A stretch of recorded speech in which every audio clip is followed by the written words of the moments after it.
Assalamualaikum anak-anak, apa kabar? Semoga kita semua dalam keadaan sehat walafiat ya. Dibukakan pikirannya, dilembutkan hatinya, sehingga bisa menerima kebaikan dari segala arah. Nah, pada kesempatan kali ini kita akan melaksanakan pengurusan jenazah. Materi ini diajarkan di kelas 11 SMA ataupun SMK semester 1. Kita semua sudah pasti sering melihat orang meninggal di sekitar kita, baik disebabkan karena sakit atau terkena bencana, yang semuanya sama-sama membawa pada kematian. Nah, kematian ini adalah kepastian dan ketetapan dari Allah. Sebagaimana firman Allah SWT dalam Al-Quran, A'udzu billahi minasyaitonir rajim. Bismillahirrahmanirrahim. Kullu nafsin dha'iqatul maut. Shadaqallahul azim. Yang artinya, tiap-tiap yang bernyawa akan merasakan mati. Quran Surat Al-Imran ayat 185. Tindakan yang pertama dilakukan saat menghadapi jenazah adalah yang pertama memejamkan mata jenazah jika mata si jenazah masih terbuka. Yang kedua, menutup seluruh badan si jenazah menggunakan kain panjang. Yang ketiga, posisikan jenazah di tempat yang aman.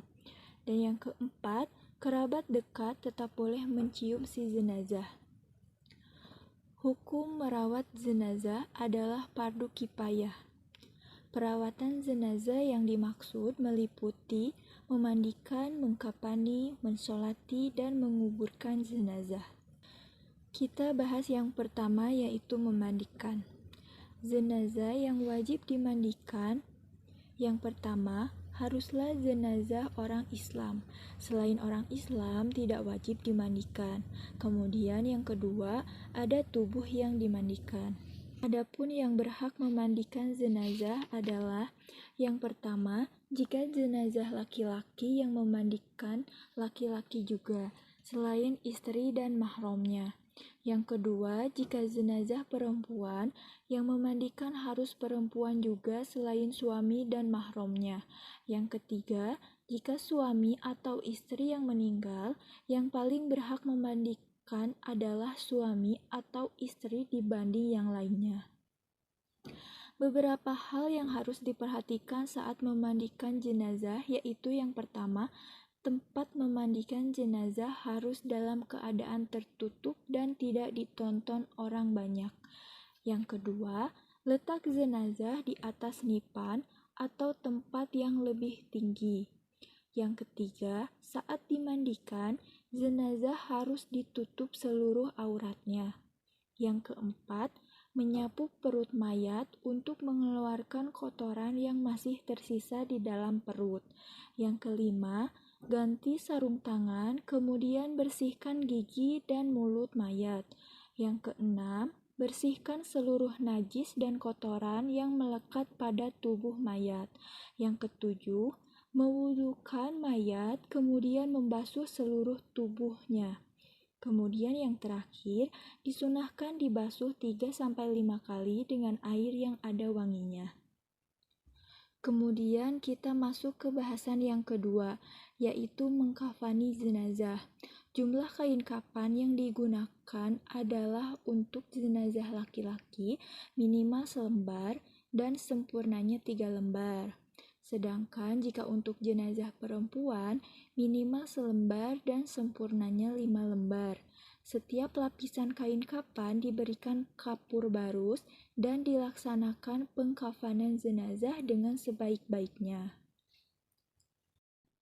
Kemudian kita masuk ke bahasan yang ketiga yaitu mensolati jenazah.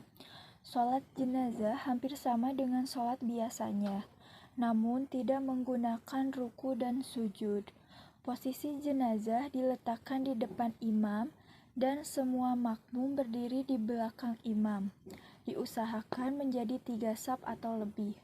Sholat jenazah dilaksanakan dengan 4 takbir tanpa ruku dan sujud. Niat sholat. Untuk imam berdiri tegak menghadapi jenazah dan makmum sudah di belakang imam, kemudian membaca niat yaitu Usolli ala hadzal mayyiti arba'a takbiratin fardhu kifayati mu'man lillahi ta'ala, yang artinya saya niat sholat atas mayit ini 4 kali takbir fardu kifayah sebagai makmum karena Allah Ta'ala. Jika jenazahnya laki-laki maka menggunakan hadzal mayyiti, jika jenazahnya perempuan maka menggunakan hadzil maitati. Kemudian takbir yang pertama.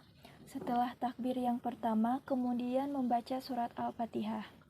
Ayo kita baca bareng-bareng ya. A'udzubillahi minasyaitonirrajim. Bismillahirrahmanirrahim. Alhamdulillahi rabbil alamin. Ar-Rahmanirrahim. Maliki yaumiddin. Iyyaka na'budu wa iyyaka nasta'in. Ihdinas siratal mustaqim. Siratal ladzina an'amta 'alaihim ghairil maghdubi 'alaihim waladdallin. Amin. Setelah takbir kedua, kemudian membaca sholawat. Allahumma sholli ala Sayyidina Muhammad wa ala alihi Sayyidina Muhammad kama sholaita ala Sayyidina Ibrahim wa ala alihi Sayyidina Ibrahim wa barik ala Sayyidina Muhammad wa ala ali Sayyidina Muhammad kama barakta ala Sayyidina Ibrahim wa ala ali Sayyidina Ibrahim bil alamina innaka Hamidum Majid. Kemudian dilanjutkan dengan takbir yang ketiga. Setelah takbir ketiga, kemudian membaca doa bagi jenazah. Allahumma gfir lahu warhamhu wa abbihi wa'fu anhu wa akrim nuzulahu wa wasi madkhalahu waghsilhu bil ma'i was salji wal barad wa nakihi min khattaya kama yunaqqas sawbul abyadu minad danas wa abdilhu daran khairan min darihi wa ahlan khairan min ahlihi wa zawzan khairan min zawzihi waqihi fitnatal qabri wa azab benar. Kemudian dilanjutkan dengan takbir yang keempat. Setelah takbir yang keempat, kemudian dilanjutkan dengan doa. Allahumma la tahrimna ajrahu wa la taftina ba'dahu waghfir lana wallahu. Setelah doa, mengucapkan salam, Assalamualaikum warahmatullahi wabarakatuh, sembari menghadap ke kiri dan ke kanan. Yang terakhir, bagian dari perawatan jenazah adalah menguburkan. Ada beberapa anjuran yang diajarkan oleh Rasulullah SAW dalam hal menguburkan jenazah. Di antaranya yang pertama, untuk menyegerakan dalam menguburkan jenazah, sebagaimana hadis Nabi yang berbunyi, An Abi Hurairah radhiyallahu anhu ani qala asri ubil jenazah. Rawahu Bukhari wa Muslim. Artinya, dari Abu Hurairah radhiyallahu anhu dari Nabi Muhammad SAW bersabda, segerakanlah menguburkan jenazah. Hadis riwayat Bukhari Muslim. Yang kedua, menguburkan jenazah di siang hari selain keadaan darurat seperti bau jenazah yang menyengat. Yang ketiga, meluaskan lubang kuburan dan dalam kuburan agar aman dari binatang buas. Yang keempat, membaca doa saat memasukkan mayat dalam kubur. Doanya berbunyi, Bismillahi wa ala millati rasulillahi wa ala sunnati rasulillah. Artinya, dengan nama Allah dan nama agama Rasulullah dan atas nama sunnah Rasulullah. Hadis riwayat 5 ahli hadis kecuali Nasai dan Ibnu Umar radhiyallahu anha.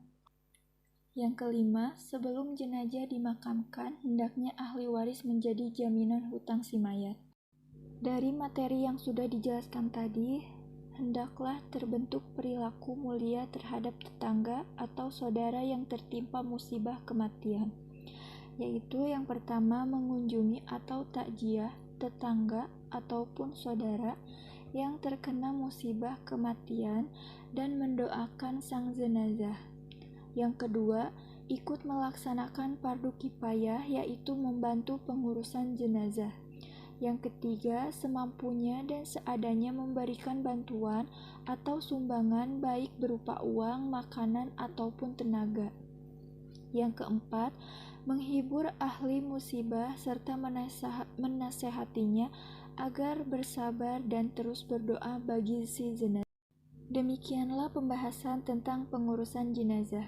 Dari materi ini kita bisa mengambil hikmah, hendaknya kita semua selalu mengingat kematian yang pasti akan datang menjemput kita, sehingga kita bisa menyiapkan bekal di akhirat nanti dengan amal-amal kebaikan. Sampai jumpa di lain kesempatan. Terima kasih. Wassalamualaikum warahmatullahi wabarakatuh.